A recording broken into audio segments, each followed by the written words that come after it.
Well, thank you so much for taking the time to hop on the Life Coach Zach podcast today.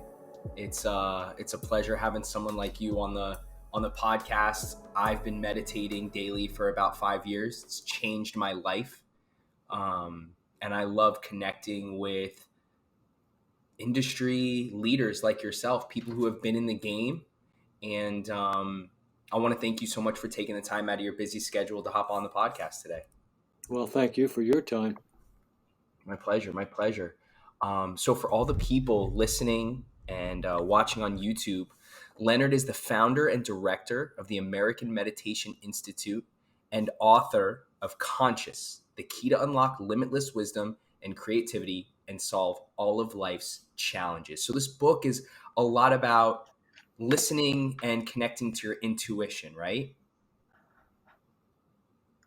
That's right. Okay, so how can someone listen to their intuition, connect to their intuition, be aware of their intuition, and use it to better their life? Well, the key lies in the mind. Actually, the mind has 4 different functions, and it's critically important that we understand all 4 of the functions. The conscience is the only function of the mind that can make a decision. Mm-hmm. So that's critically important.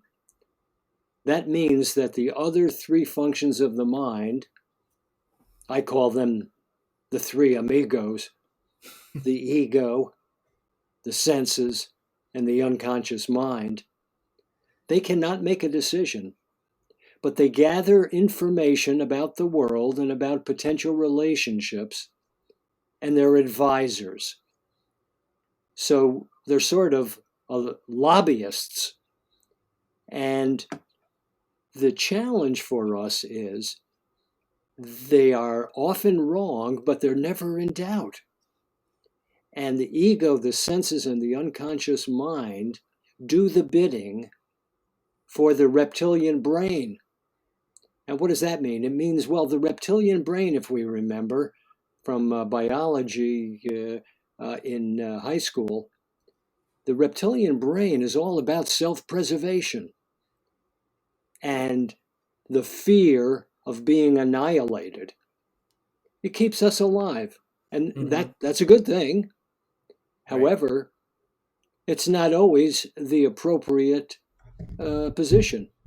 Right. And so the ego, the senses, and the unconscious mind, they're loud, they're pushy, they're insistent, they're often wrong, but never in doubt. And when they create so much noise in our minds, and we're all familiar with the sound of this, it's like a recording going over and over and over and over again from different perspectives. These are the 3 perspectives: ego, senses, and unconscious mind. Yeah. When that noise gets so loud, so boisterous, the conscience will still make the decision about what's to be done and what's not to be done. But in this particular case, its full capacity is diminished. And the only thing that the conscience can do at that time, with so much noise around it, is to rubber stamp the loudest voice that it can hear. Okay. So the conscious mind, you said, has basically the last word. I forgot the exact verbiage you used, but we have The the three. conscience, the conscience. The conscience, right, has the last word, right? That's what makes the decision. But there's this concept of exercising our free will, and Yes. also awareness of our ego, our senses, and our unconscious mind. A lot of us aren't even aware of our unconscious mind. A lot of us identify with our emotions. A lot of us identify with our thoughts, and we're not our thoughts. We're the awareness of our thoughts. And when you mentioned the conscious mind, the first thing you said before the 3 amigos, right, which is the most important, right? I was like, okay, yeah, but you have to be aware that you're aware. And most people don't have that. And that's where meditation comes into play, right? Meditation is Yes. the foundation for being aware of our senses, our ego, our unconscious mind. But talk more about the concept of free will, because if we have that awareness, for example, I'm 31. I kind of have my shit together. I feel pretty good. I'm happy. My mental health is there. I don't have a lot of anxiety and depression. I'm healthy. I'm grateful. I have a great relationship with God, the birds, the wind, the trees, the mountains, right? But I still feel jealous and envious sometimes. And sometimes I do feel afraid of uncertain things in my life. And even though all my basic needs are met and happiness is a choice, and I have that good sense of awareness, it's still hard for me to exercise my free will to block out the negativity, to get rid of all those feelings Mhm. of doubt. Well, I think to a certain extent, the scenario that you have portrayed has to do with the power of the unconscious mind, because the unconscious mind is the repository to everything that we deem essential to self preservation. It's all of our memories. Some are pleasant, some are unpleasant, and it's all about the future. What if this should happen? What if that should happen? Well, what if neither happens? And you were correct when you said that we're not really that familiar with the unconscious mind. Why? Oh, because it's unconscious. It's not conscious. Well, Right? that's all logical. However, the unconscious forces, which actually uh, they comprise the software of our mind. It's like the Mm, software of our computer. mhm. And when we're really not making decisions consciously, the software package is running. Right. And the software package in the unconscious mind, these are these deep channels. And consciousness flows through the deepest, widest channel in the Mhm. unconscious mind. And that's where our fear is deposited and stored, our anger, our selfish desires, our jealousies. But that's all unconscious. Yeah. Now, it's not that it doesn't have an effect on us, but we're not aware of it. So it's like we're puppets and the strings are being pulled. Yeah. Yeah. Yeah. Okay. But here's the beautiful thing, these unconscious forces move in the midst of relationships. When I have a relationship, a certain portion of the unconscious mind becomes conscious, and I am consciously aware of that force. So if I'm driving to work and some maniac is going about 100 miles an hour Cuts you and off. he's zigging and zagging Mhm. and he cuts me right off in traffic, I'm going about 60, 65, and I have to slam on the brake, and anger from the unconscious mind that I wasn't even aware of. All of a sudden, it's front and center. Screw And you, you a-hole. that's right, I am aware of anger. And that's the beautiful part. That's the beautiful part. Because once that unconscious force moves into our conscious mind, I can do something with it. I can do something with it. Yes. What is it? What is that anger? What is that jealousy? What Mhm. is that fear? What is that greed? Oh my gosh, it's energy. And what did we learn about energy in the fifth grade? Oh, you Cannot be can't created or create it. destroyed. Right, but what, Zach? I mean, we can transfer it. That's right, we can transform it. We can Uh-huh. transform it. We can transform ice into water and water into steam. Uh-huh. Why not transform the debilitating, contractive, Yep. poisonous forms of energy like anger, greed, fear, jealousy? Mhm. Why not transform them into strategic reserves of healing energy, Yeah. willpower, and an expansion of our creative capacity? And Willpower. that's right. And that's but let what me the book stop. Pure Can I? Conscience talks about. I love it. I sorry to cut you off, but I want to interject for a second You because bet. easier said than done. Easier That's said right. than done. You That's know what right. I mean? Like here That's we right. are, this a-hole scumbag just cut us. I mean, there's traffic for miles. Why is he cutting us off? He's not getting there faster than us, and we're cursing him out, and we're so pissed off. And we remembered what Leonard Perlmutter said. We remember what he said in Zach's podcast. He said, "You get angry, and you acknowledge the emotion, and you can You turn don't that." get angry. You don't get angry. You become aware of anger. So there's a little bit of a space between the stimulus of the anger and the response.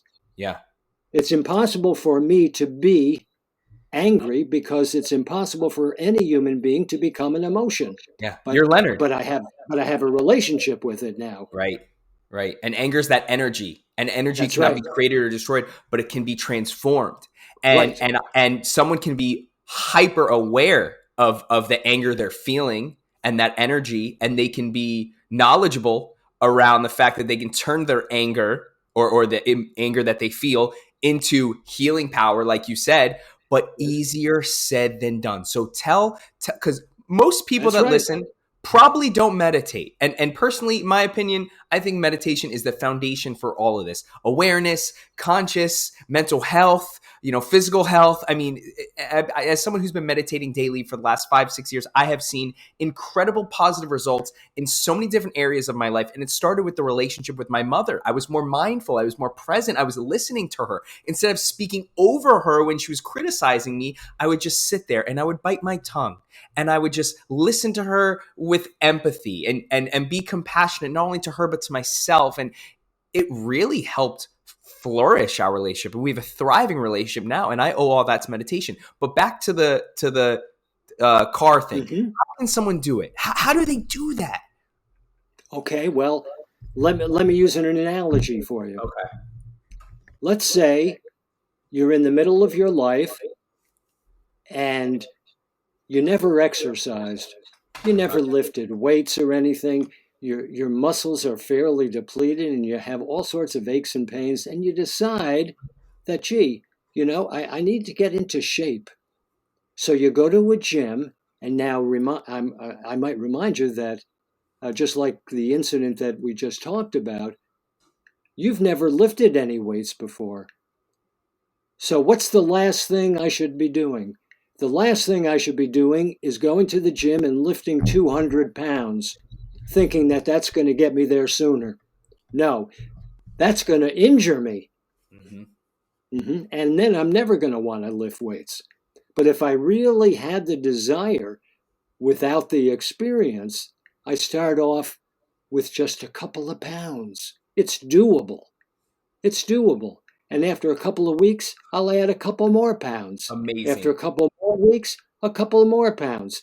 And within a short time, I'm building muscle and I don't Mm-hmm. hurt myself. Uh-huh. So now let's get back to this situation, you see. I see where you're going with this. It's too much for us right now. I'm at the wheel. The Yeah. traffic is crazy. This fellow here just cut me off in traffic.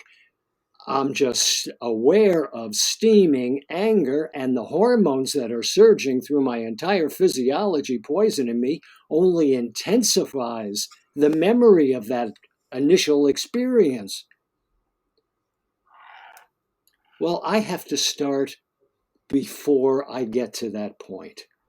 I have to start with an experiment that is easy. Easy for me, easy for my ego, easy for my senses, easy for my unconscious mind. Not only to perform, but also to experience something pleasant. Oh, Mhm.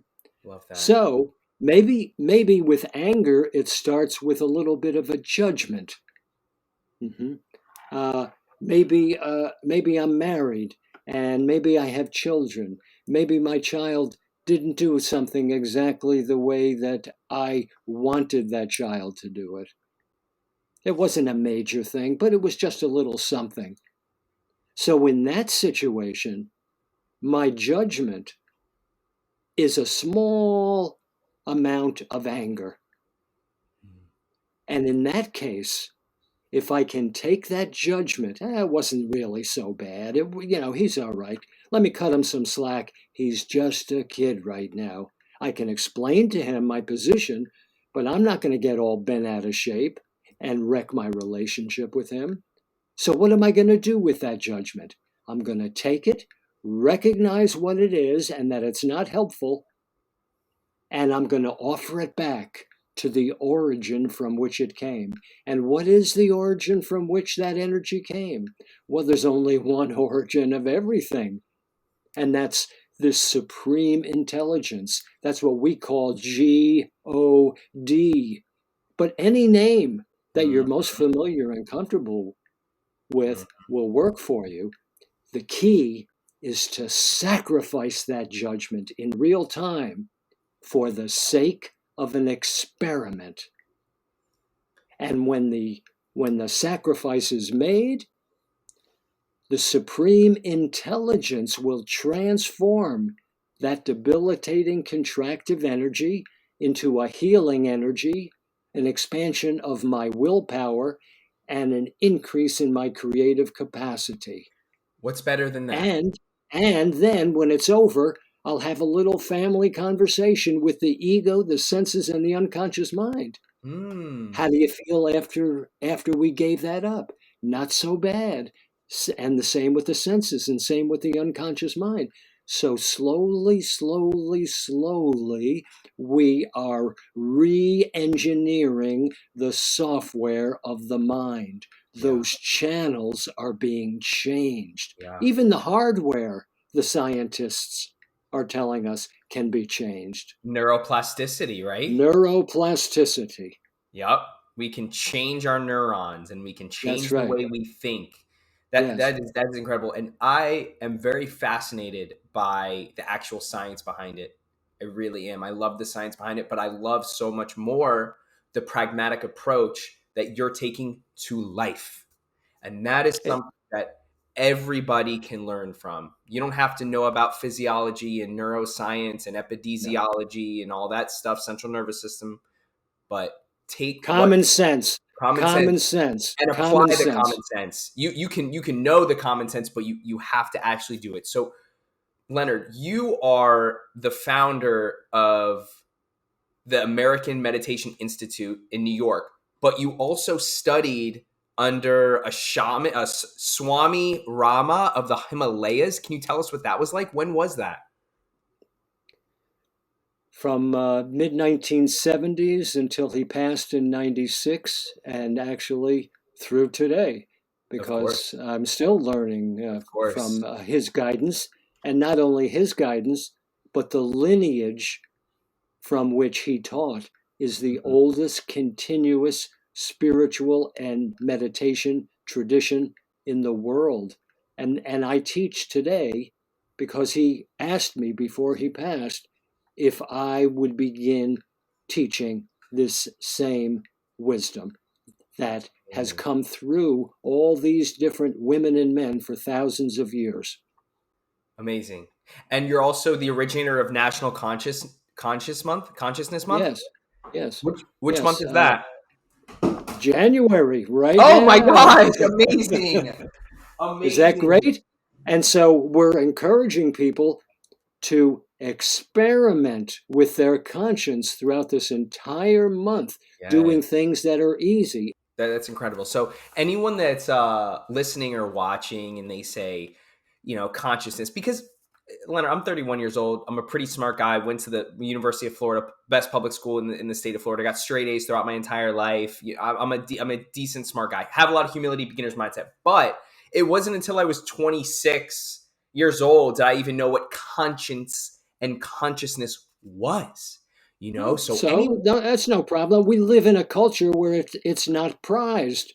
right, right. It's It's not. not. It's It's not just. pride. It's not. It doesn't have importance. This culture is all about commerce. Reactive. Everyone's That's just so right. reactive, right? It's like something happens and we react. That's right. We never check in with ourselves, right? Right. And see our emotions and watch the thinker. And that honestly, I talk a lot about mental health. I work with my clients a lot with preventing anxiety and depression. And, the medicine, doctor's orders, meditation, meditation. Watch your thoughts. The monkey mind is going to put things in your head, oh, I got to send this email. Oh, this is still pissing me off. Or, listening to a song over and over in your head. And conscience and consciousness, it's a very, semantics, it can mean one thing to you, one thing to me. But to me, it's like the awareness you have of your thoughts, the awareness you have of your emotions.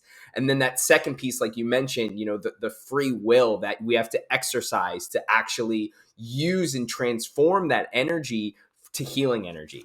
And, I'm super, I admire everything you do, Leonard. This is something that is super important to me. I did transcendental meditation. I'm sure you've Hmm. heard of this, right? Sure. It's more scientific, pragmatic, and logical. It's not really like loving and energy healing. It's more of just like, how do we get our brain waves from beta to theta, beta, gamma, delta, alpha, theta? How do we get it to theta?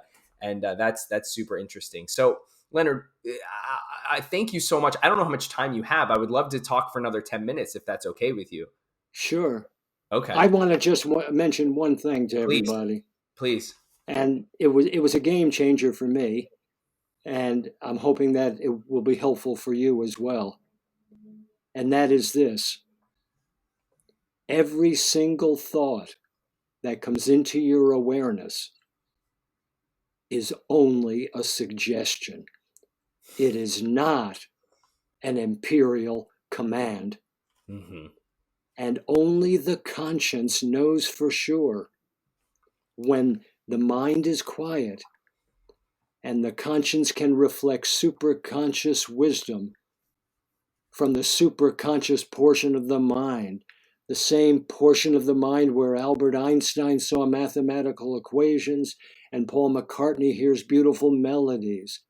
Then, in the quietude and evenness of the mind, the conscience can reflect superconscious wisdom that can tell us the thought to think and the thought to sacrifice, the word to speak and the desire to speak something to be sacrificed, and same for actions. Why? So that our thoughts, our words, and our actions, which always bring about consequences, will enable each of us to fulfill the purpose of our lives without pain, without misery, and without bondage. Thoughts are just suggestions. It is not Right. imperial law Right. or imperial command. It is not an imperial command. It is just that. It is a suggestion. And you do not have to listen to your thoughts because you are you. You're not your thoughts. Your thoughts are your thoughts. Your You're just thoughts are your energy in the world. They're your creative energy. They're little embryos yeah. that can give birth to speech and action that bring about consequences that Hmm. can lead us in one direction or the other. So, what that means is we are the architects of our own lives. We determine our destiny, Hmm. nobody else. Yep. Through our thoughts and our actions. I love that. Leonard, let me ask you a question. I would love to learn more from you. And I think the first step in the action plan for me would be go to the webinar tomorrow on Zoom. Yeah. And then I think the second step would be to order your new book and read it from cover to cover.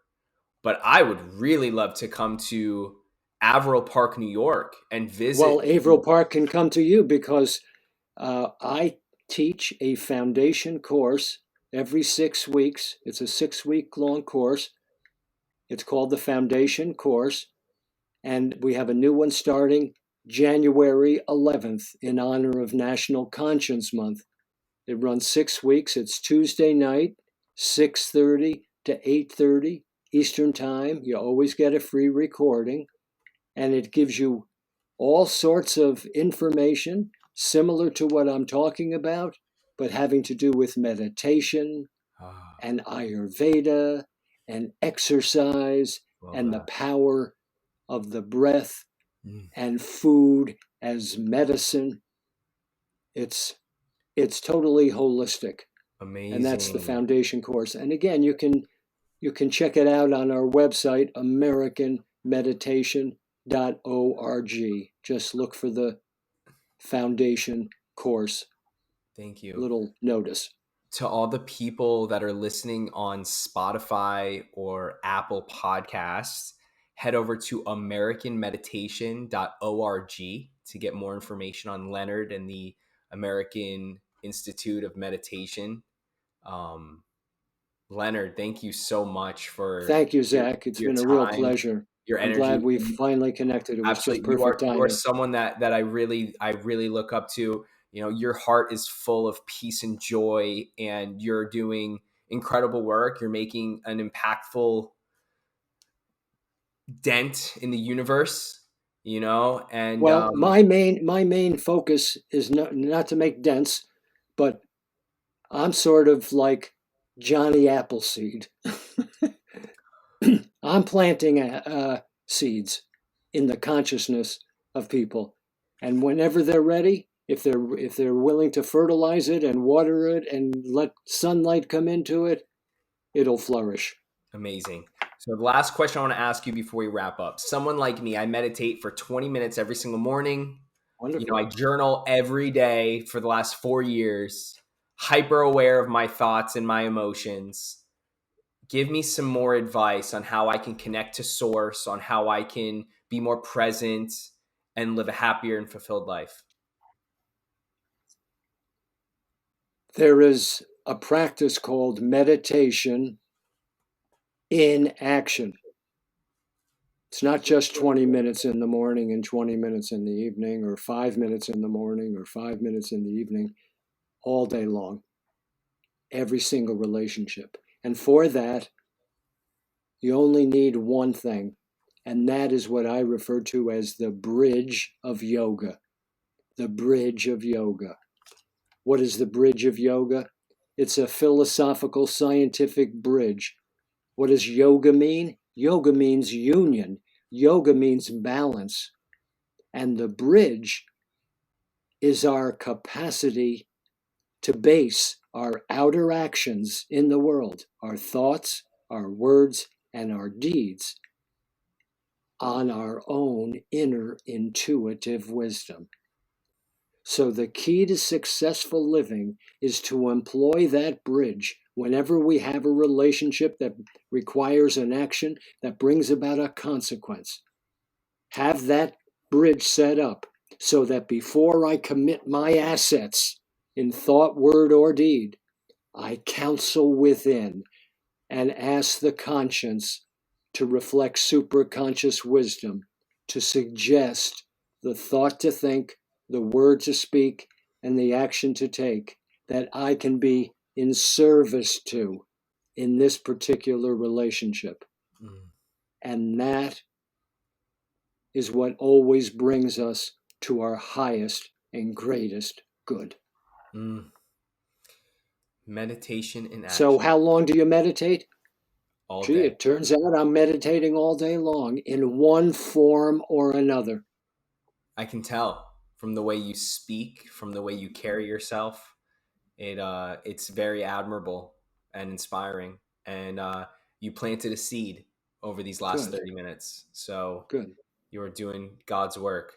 Leonard, thank you so much to all the people Thank you, that are Zach. I look forward to continuing our relationship. absolutely, absolutely. To all the people that have been watching for the past 30 minutes on YouTube, thank you so much for your time, energy, and attention. I hope you enjoyed this podcast and it brought a lot of value to your life. I'm going to drop the link below to all of Leonard's resources, including his book, his website, and how you can connect to him. Leonard, thank you so much again for your time today. I wish you nothing but the best, and I will see you tomorrow at 7 p.m. Eastern Time. Wonderful. Thank you, Zach. God bless you. God God bless you. bless. God bless you.